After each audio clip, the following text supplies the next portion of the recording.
vidas. Este es un hecho que mantiene a los detectives inexorablemente en la pista de casos aún no resueltos u olvidados. Por medio de alta tecnología, los expertos forenses pueden volver atrás en el tiempo, meses, años o milenios, para extraer los misterios fuera de la tumba.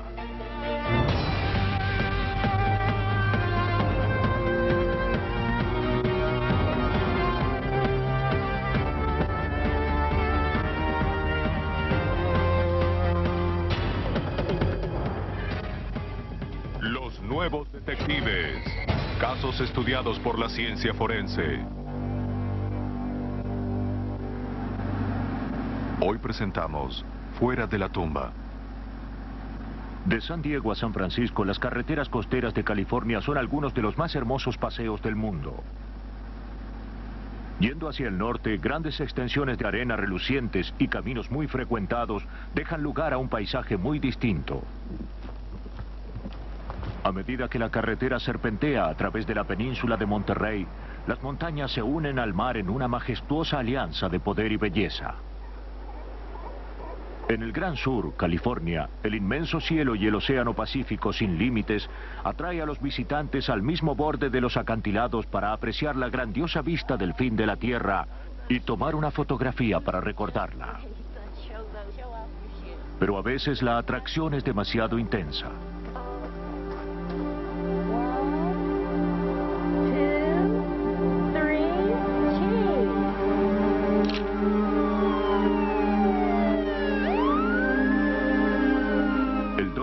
De 1987, el departamento del sheriff de Monterrey recibió una llamada telefónica diciendo que algo horrible había ocurrido en el mirador de Seal Beach. El cuerpo de una mujer de 20 años llamada Diana Hubbard Will yacía cerca de la base de un precipicio de 180 metros. No era la primera vez que la cuadrilla de búsqueda y rescate había acudido a recoger los restos de una víctima atraída peligrosamente al borde. Un agente de la oficina del sheriff interrogó a una pareja de edad madura que esperaba en el lugar. Eran Virginia y B.J. McGuinness, turistas de San Diego. Le dijeron al oficial que su joven acompañante había caído sin hacer ruido en un momento en que ellos no estaban mirando allí. La cuadrilla de rescate recuperó el cuerpo sin vida desde el fondo del acantilado. Después de un examen sumario del forense, Diana Will fue trasladada y enterrada en la ciudad donde vivía, Louisville, Kentucky. En la segunda iglesia presbiteriana de Louisville, el extraño accidente de Diana Will permanecía en la mente del pueblo meses después de que la joven fuera sepultada. Un domingo después del servicio, la madre de Diana, Bobby Roberts, se acercó a un abogado llamado Steve Kinney. Necesitaba que le ayudaran a obtener el dinero de un seguro después de la muerte de su hija. Ella quería el seguro de entierro que le correspondía como parte de su beneficio social como maestra, y la compañía aseguradora se lo negaba. Le dijimos que a veces una carta de una firma de abogados abrevia la burocracia, así que haríamos la prueba. Kinney sabía que Bobby realmente necesitaba los $3,500. Acordó hacer unos llamados telefónicos en cuanto pudiera. Kinney llamó a la compañía aseguradora de Bobby y descubrió la causa de la demora. Ellos no habían recibido el certificado de defunción de Diana. Entonces Kinney llamó a la oficina del forense solicitándole el certificado. Pero cuando recibió el documento encontró que la causa de su muerte estaba en suspenso.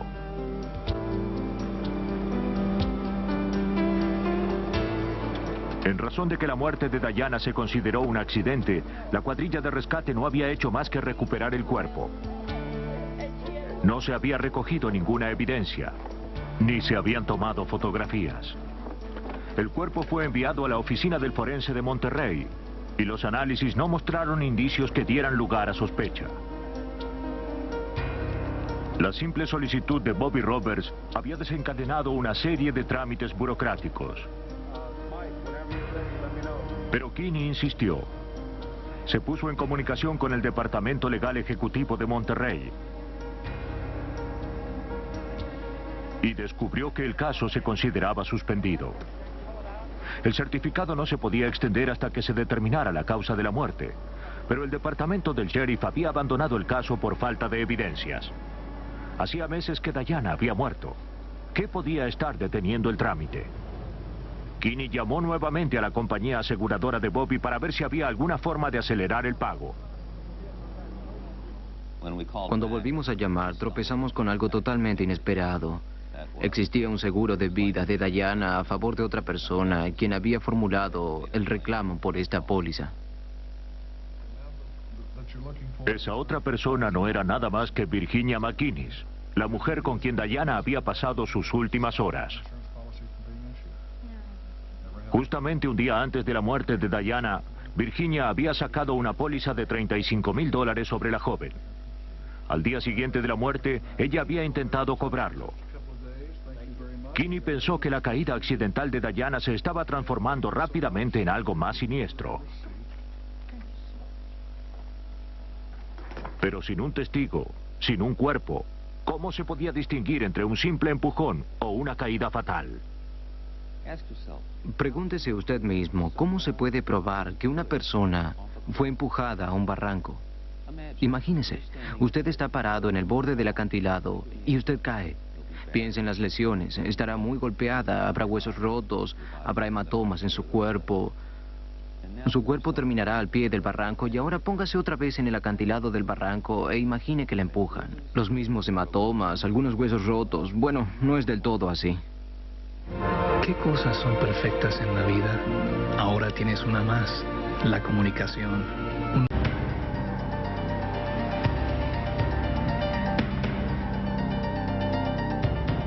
La sospecha de que Diana hubiera sido empujada era una hipótesis escalofriante, pero aún así era solo especulación.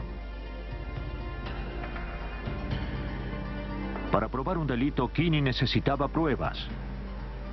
Volvió al principio tratando de conocer la relación de Diana con la pareja mayor.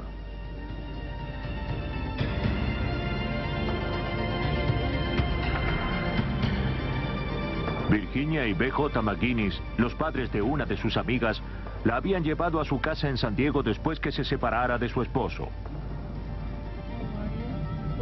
La tristeza de la muchacha halló alivio en los meses muy entretenidos que pasó con sus padres sustitutos. Era conocida su ciega entrega a sus amistades nuevas. ¿Había sido embaucada por las gentilezas de los McInnes?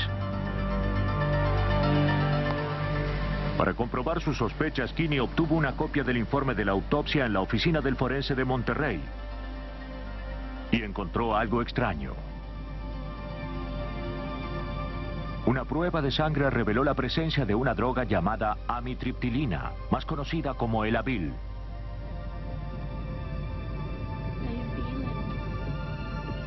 Ese antidepresivo nunca le había sido prescripto a la joven, pero sí al marido de Virginia, B.J. McInnes.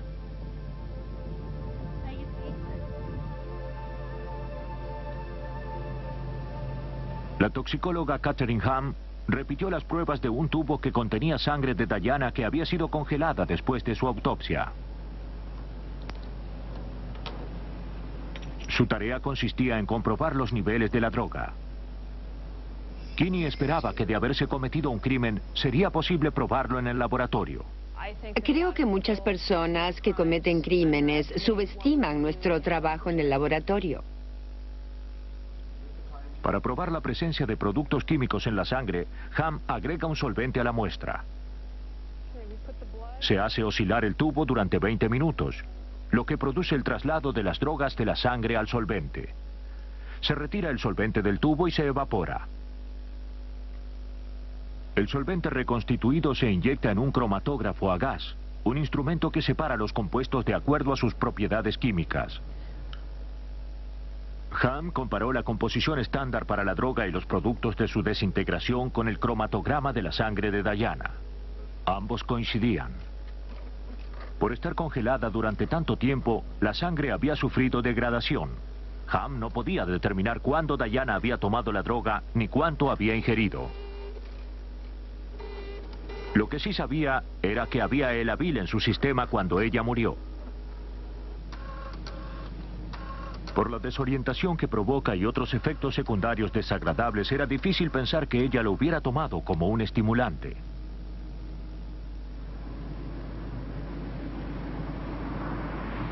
Las personas que ingieren esta droga sufren debilidad, náuseas y mareos.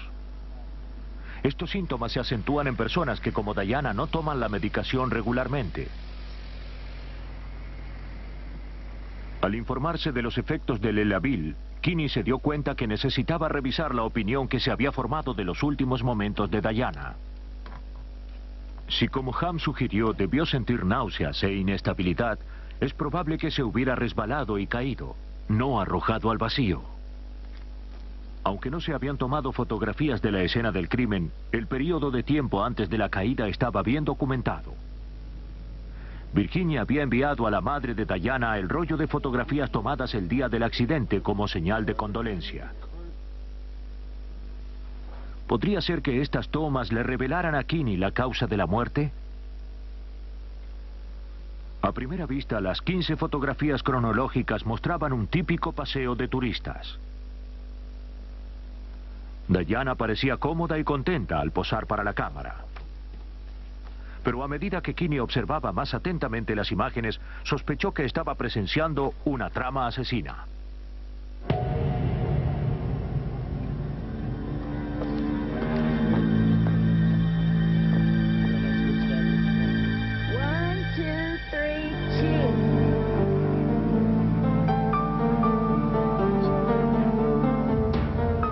El Elavil ya había producido efectos en la fotografía siguiente.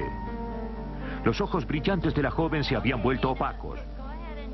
Sus facciones se aflojaron y ella misma parecía no poder sostenerse.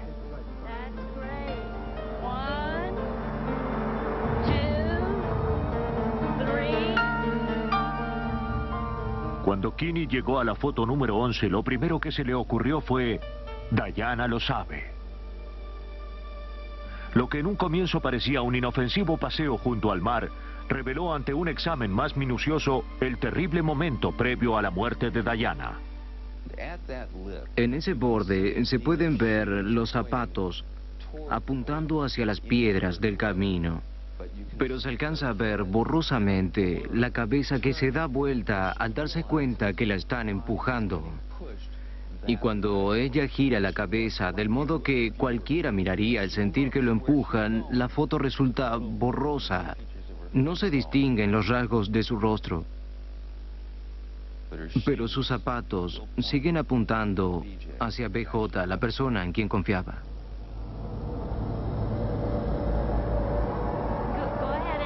Unos momentos más tarde estaría muerta.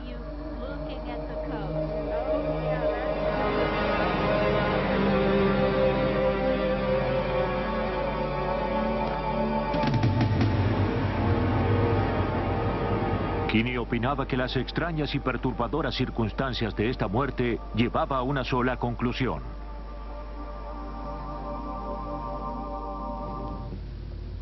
Con solo unas cuantas fotografías y un presentimiento, Kinney estaba lejos de poder probar un asesinato. Sabía que necesitaría ayuda.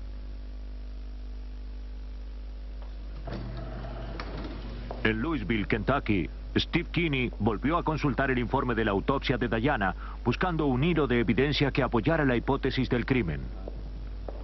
El forense de Monterrey había determinado la fractura del cráneo como causa de la muerte.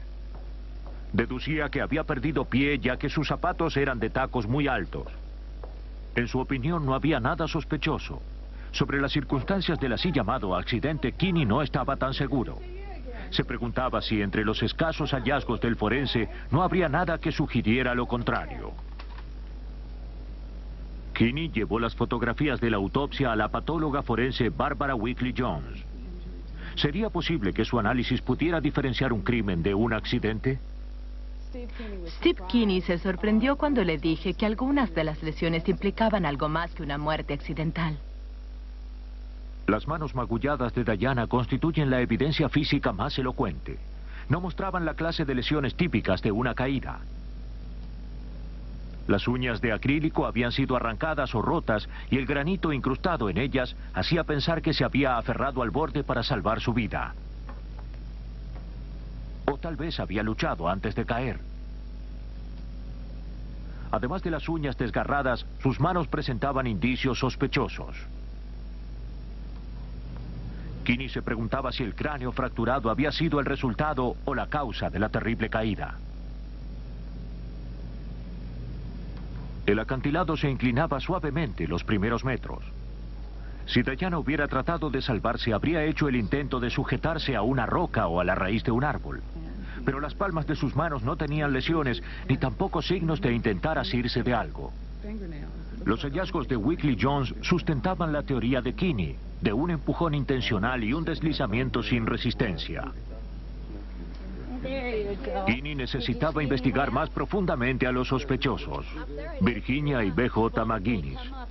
¿Era posible que esta pareja tan agradable hubiera planeado el asesinato de Diana? ¿Habrían sido capaces de empujarla de un acantilado de 180 metros? A medida que indagó los antecedentes de sus principales sospechosos, Kinney fue descubriendo una huella de engaño y muerte. Los antecedentes de Virginia eran mucho más sangrientos de lo que Kinney había anticipado. La que antes había sido enfermera y podía asumir una personalidad amable, mostraba también en su pasado un perfil frío, psicótico, que incluía la mentira compulsiva, tentativa de incendio y crueldad hacia los animales. Además de la muerte accidental de su hija y de su segundo marido, los padres de Virginia y algunos de sus pacientes habían muerto por causas desconocidas mientras estaban a su cargo. Y frecuentemente se benefició con su seguro de vida. Kinney compiló estos datos en su extenso informe. Para arrestar a Virginia y a B.J. McGuinness no era suficiente evidencia, pero alcanzaba para reabrir el caso en California. Como los McGuinness habían obtenido la póliza de seguro de Diana en San Diego, la oficina del fiscal de distrito de esa jurisdicción fue involucrada. El investigador Scott Lawrence sustituyó a Kinney. Como fiscal de Louisville, estaba obligado a dar una explicación sobre la caída de Diana.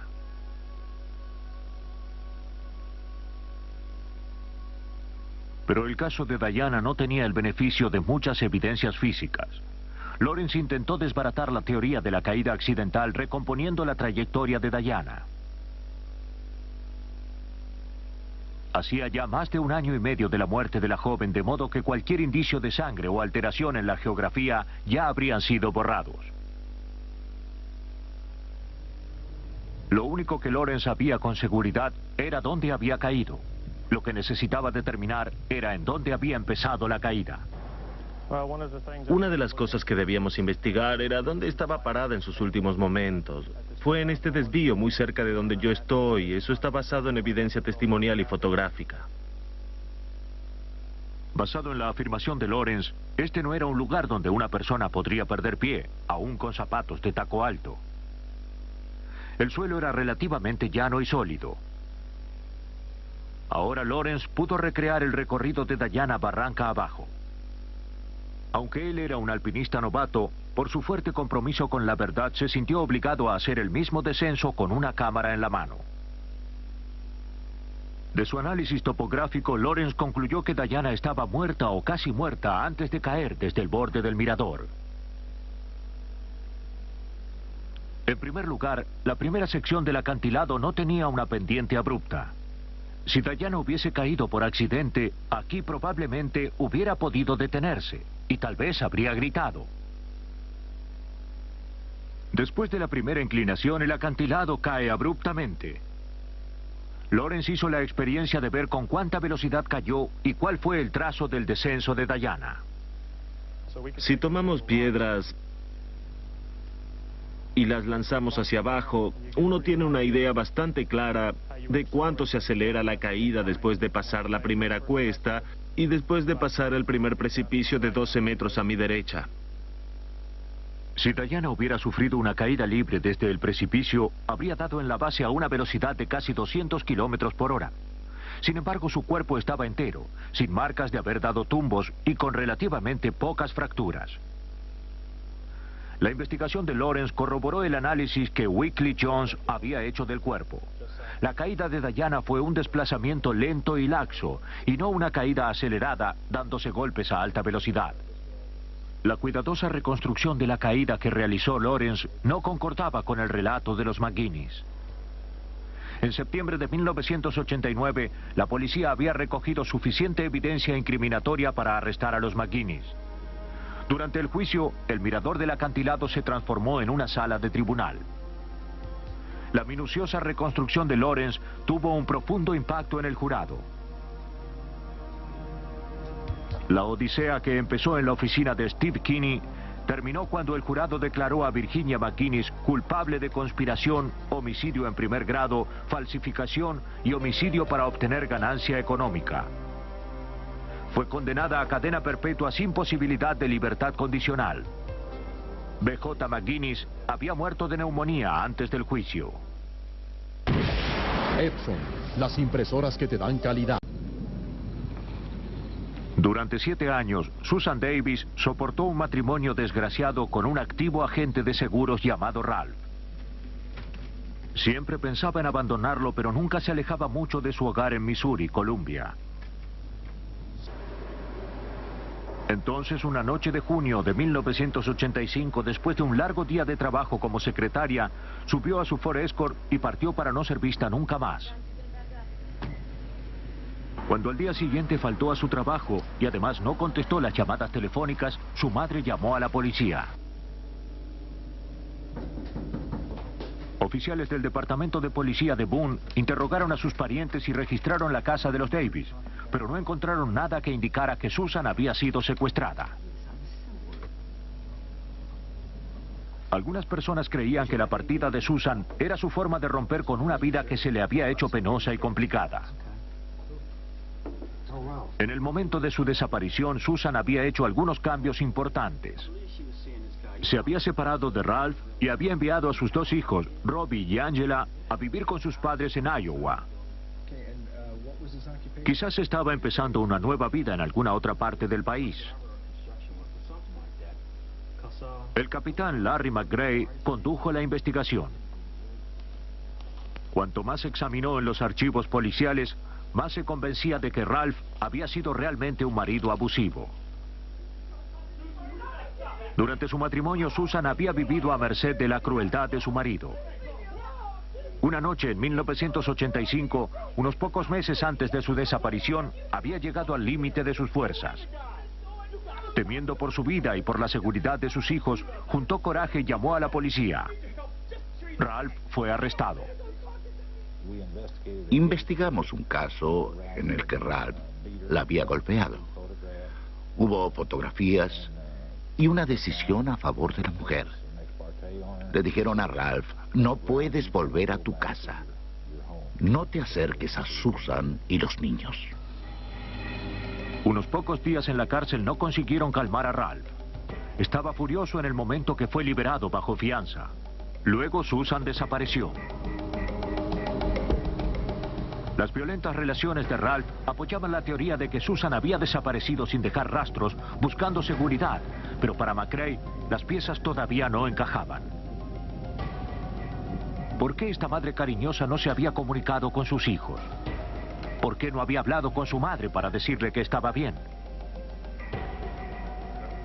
McRae sospechaba que lo que tenía delante era algo más ominoso que una mujer en busca de una vida más feliz.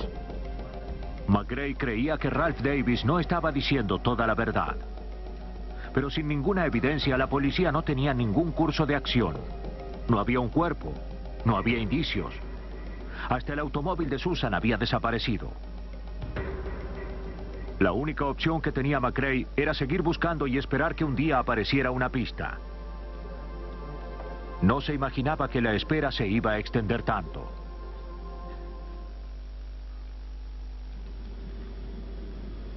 Pasaron 2 años desde que Susan Davis subió a su automóvil para desaparecer. Si había abandonado la ciudad voluntariamente o encontrado un destino fatal, era todavía una pregunta sin respuesta. La investigación del capitán McRae estaba en un callejón sin salida.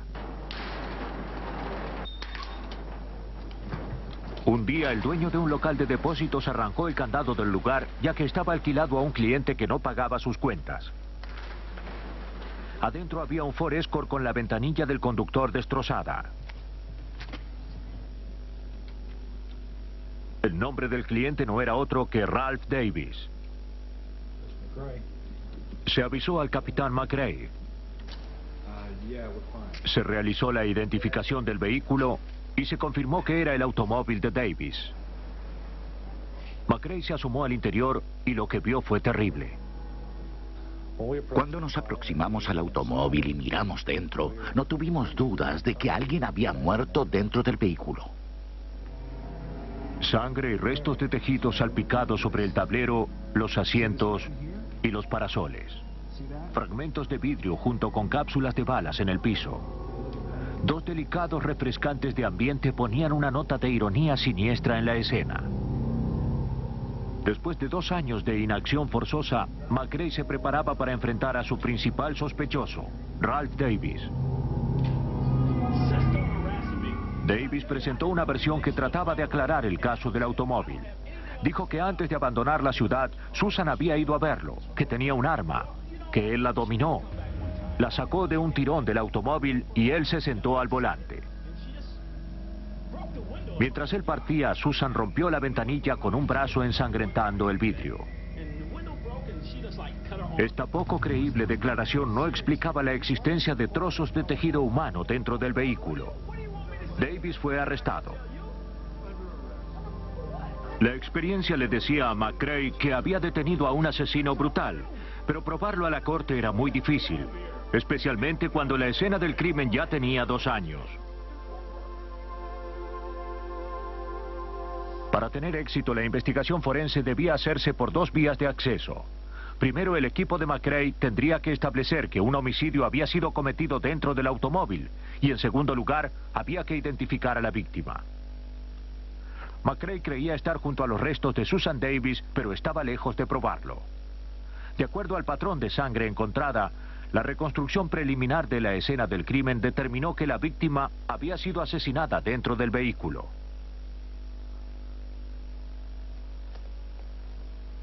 La bala atravesó la ventanilla dando al conductor en la cabeza.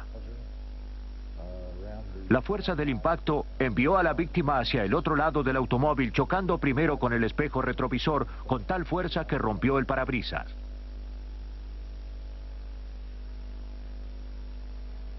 Por la cantidad de sangre y tejido cerebral que se encontró, el examinador médico determinó que alguien había muerto allí.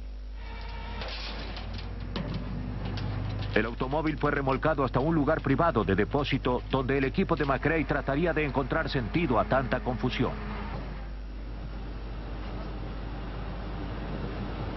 Como no sabían qué podía ser evidencia, para actuar sobre seguro recogieron todo.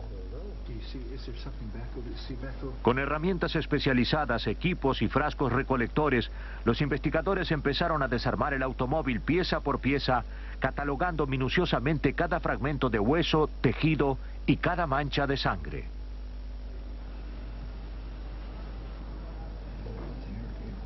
Las municiones fueron extraídas del interior. Descubrieron que correspondían a las cápsulas de escopeta encontradas en la casa de Ralph Davis. Se empleó una aspiradora con filtros nuevos para recoger las pruebas más pequeñas. Como los ladrones de automóviles más experimentados, el equipo desarmó el Escort hasta quedarse con su esqueleto, retirando absolutamente todo para el análisis, desde el volante hasta la alfombra.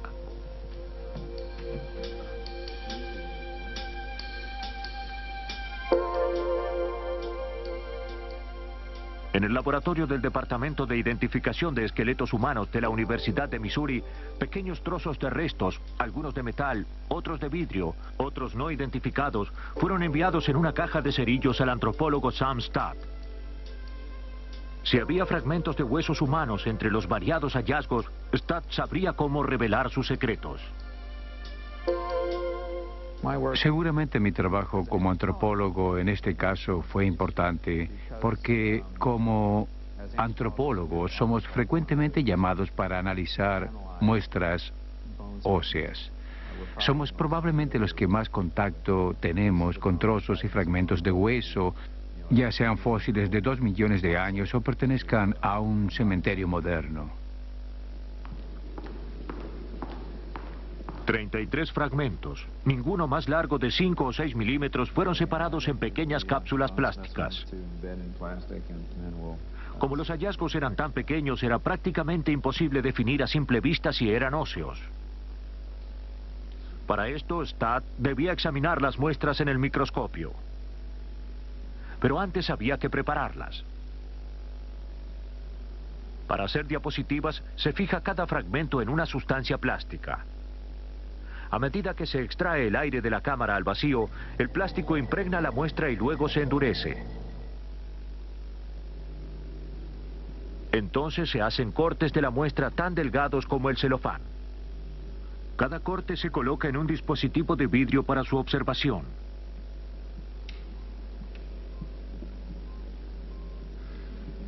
El examen microscópico de las secciones reveló a Stadt que se trataba de hueso humano.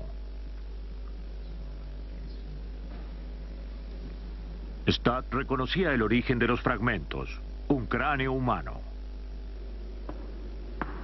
El Dr. Stadt había determinado que los pequeñísimos restos tomados del piso del automóvil de Susan Davis eran realmente huesos faciales humanos. Ahora necesitaba averiguar si había algo en particular que los relacionaran con Susan Davis y su muerte. Stadt notó ciertas manchas en los fragmentos. Los envió al Departamento de Geología de la Universidad de Missouri, donde un microscopio electrónico registró huellas de plomo incrustadas en el hueso.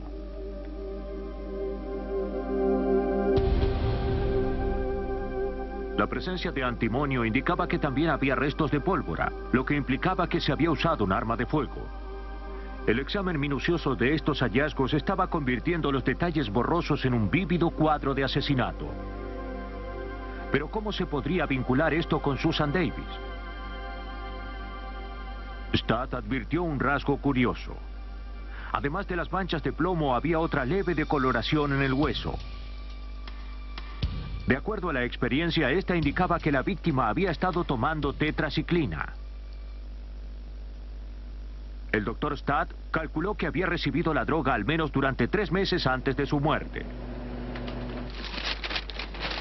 Stadt había demostrado que los restos en el automóvil eran del rostro de una persona que estaba recibiendo tetraciclina. Pero McGray necesitaba una prueba irrefutable de que esta era Susan Davis. Sin ella, Ralph Davis quedaría en libertad. Faltaba establecer de quién era el cuerpo. Todos pensábamos que era Susan, pero eso no es una prueba para la justicia. En el estado de Missouri, ningún asesino había sido condenado sin que hubiese un cuerpo, de modo que McGray tenía un doble compromiso. Antes de probar que Ralph Davis era un criminal, tendría que probar que Susan Davis era la víctima. Los toques finales de la investigación serían trazados con sangre.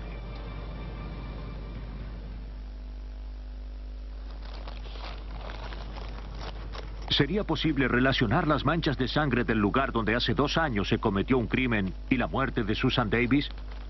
Esa fue la tarea de Lori Maloney, seróloga forense. Se enviaron muestras del alfombrado, de los parasoles y del tapizado del automóvil al laboratorio de patrulla de caminos del estado de Missouri. Si ella podía determinar que la sangre encontrada allí pertenecía a Susan Davis, sería casi imposible que Ralph Davis no fuera procesado. Pero como Maloney sabía, la identificación irrefutable de una víctima es un trabajo complejo. Necesitaba hacer una serie de pruebas para establecer la pertenencia de la sangre. Sobre todo, hacía falta mucha precisión para verificar y controlar nuevamente los resultados. La primera tarea era la verificación de las muestras para asegurarse que las manchas en el automóvil eran realmente de sangre. En el procedimiento, la muestra se torna verde cuando hay sangre.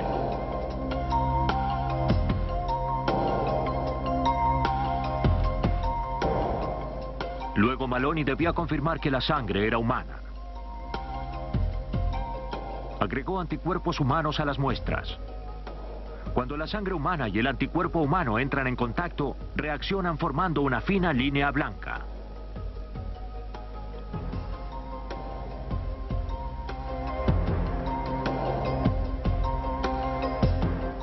Los resultados de Maloney concordaban con la teoría de McGray de que alguien había sido asesinado dentro del vehículo. Pero ¿cómo podía probar que los restos eran de Susan Davis? No tenía muestras de su sangre o tejido para compararlos. Las pruebas de paternidad se usan para establecer la probable relación parental de un hombre, comparando su ADN con el del niño y su madre. Aplicando ese procedimiento de una manera inversa, Maloney esperaba crear un perfil genético de Susan Davis.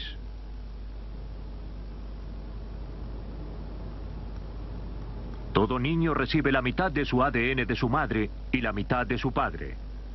Sustrayendo las franjas de ADN que el padre y el niño tienen en común, queda un código que representa la firma genética de la madre.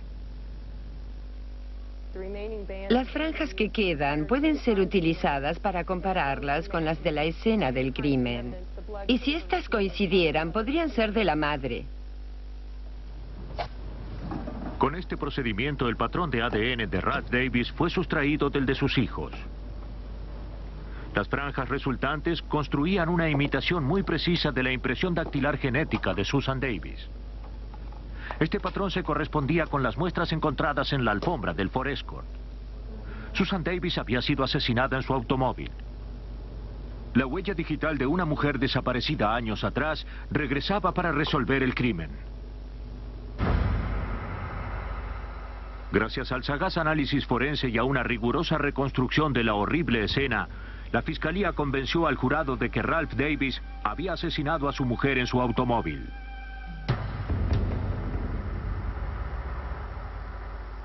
Fue una decisión ejemplar que aplicó la pena de muerte a Ralph Davis, aun cuando el paradero de la víctima es hasta hoy un misterio. Por 2 dígitos que no le pusieron En el Museo Royal Ontario de Toronto, una momia llamada Jedamitzan, o Jed, ha permanecido en una vigilia silenciosa durante décadas. Sus secretos están bien guardados dentro de su delicado sarcófago. Tanto los visitantes como los científicos están fascinados por su belleza misteriosa y ansiosos por saber sobre cómo vivió y murió. Por los elaborados dibujos de la envoltura de lino y cola en la que la momia está contenida, tenemos noticias de algunos detalles de su vida. Alrededor de 3000 años atrás, Jed, una joven música del templo de Amon-Ra, disfrutó una vida próspera en la orilla este del Nilo.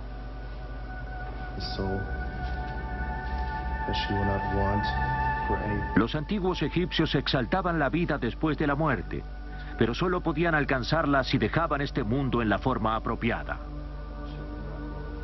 El viaje a la tierra de los dioses era esforzado y peligroso. Para que el alma pudiera sobrevivirlo, el cuerpo debía ser fuerte.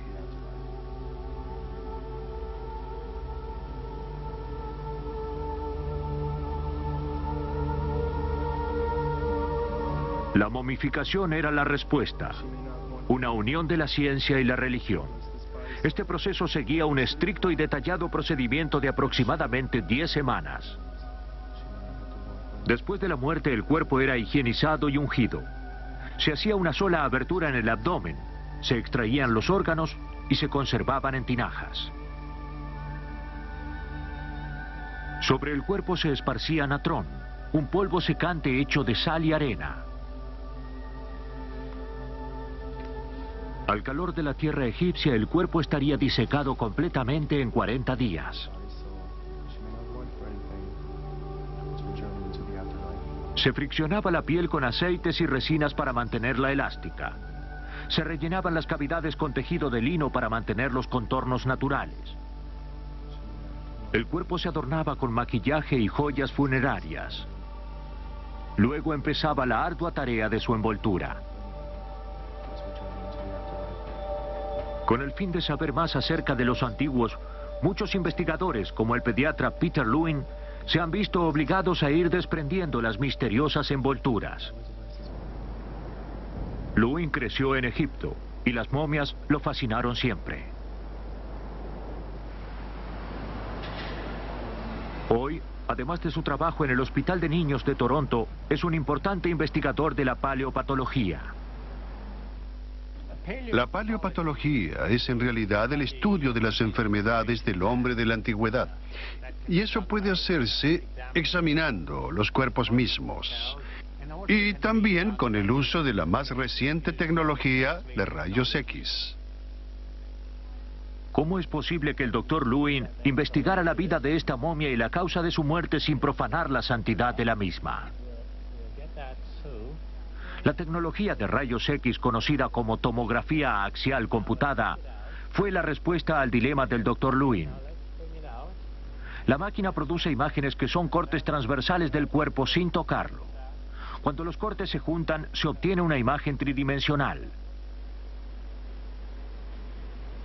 Como el paciente ya estaba muerto, Holouka no tenía que preocuparse por niveles de radiación. Esta libertad le permitió tomar numerosas fotos con aumentos muy graduales. Exploró el cuerpo en cortes de 5 milímetros y empleó 3 milímetros para la cabeza y el cuello. Mayor aumento se usó para las orejas y los ojos. 300 imágenes de 2 dimensiones resultaron de 4 horas de exploración. Visiones fugaces de Jet aparecieron en estos rayos X, pero no fue hasta que se juntaron todas que la mujer volvería a la vida.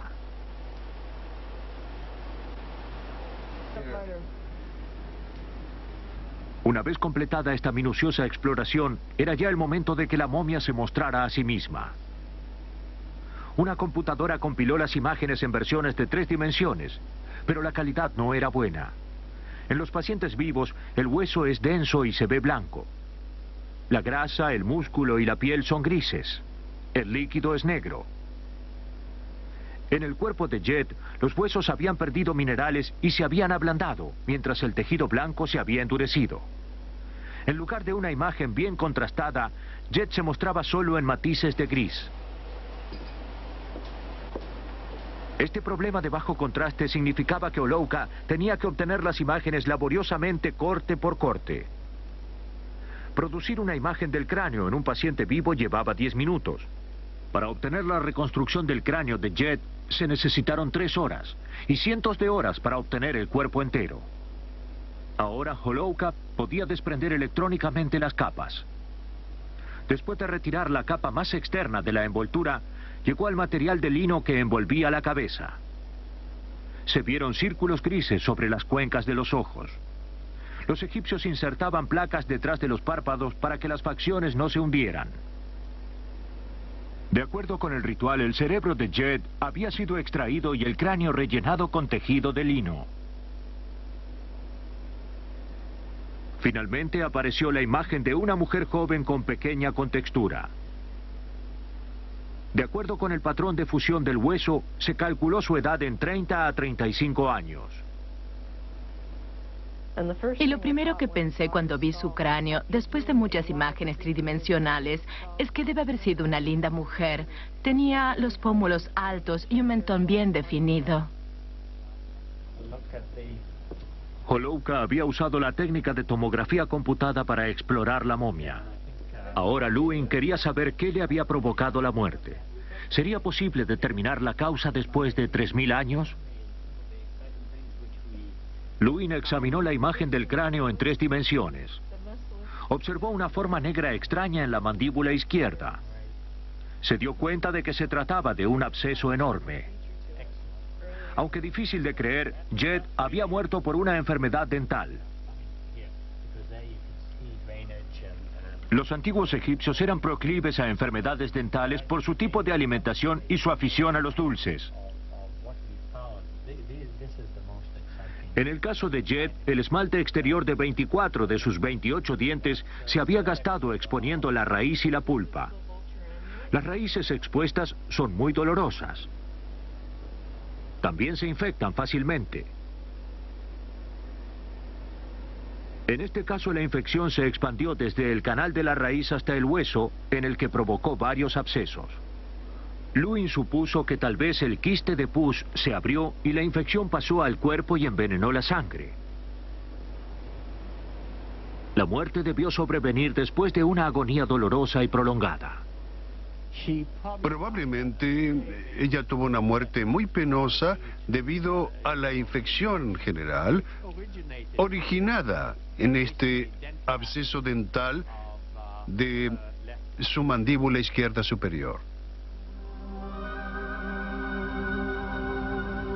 En vida, esta hermosa joven música de Tebas soportó terribles dolores. En la muerte, gracias a los trabajos pioneros del equipo del Dr. Lewin, alcanzó la dignidad de la vida trascendente que su cultura tanto veneraba.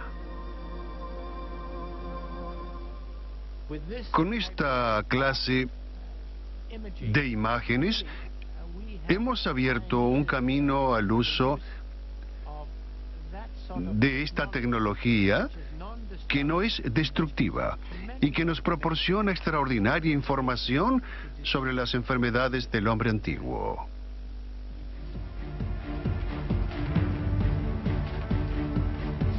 Gracias a que Yedamit-san había sido preservada tan cuidadosamente, el tiempo no fue un obstáculo para la ciencia.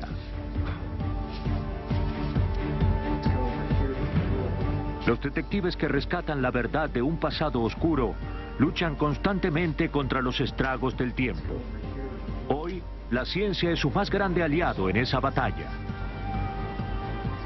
Mediante las más nuevas técnicas, los expertos forenses están ganando la guerra contra el tiempo, liberando las voces perdidas y olvidadas desde más allá de la tumba.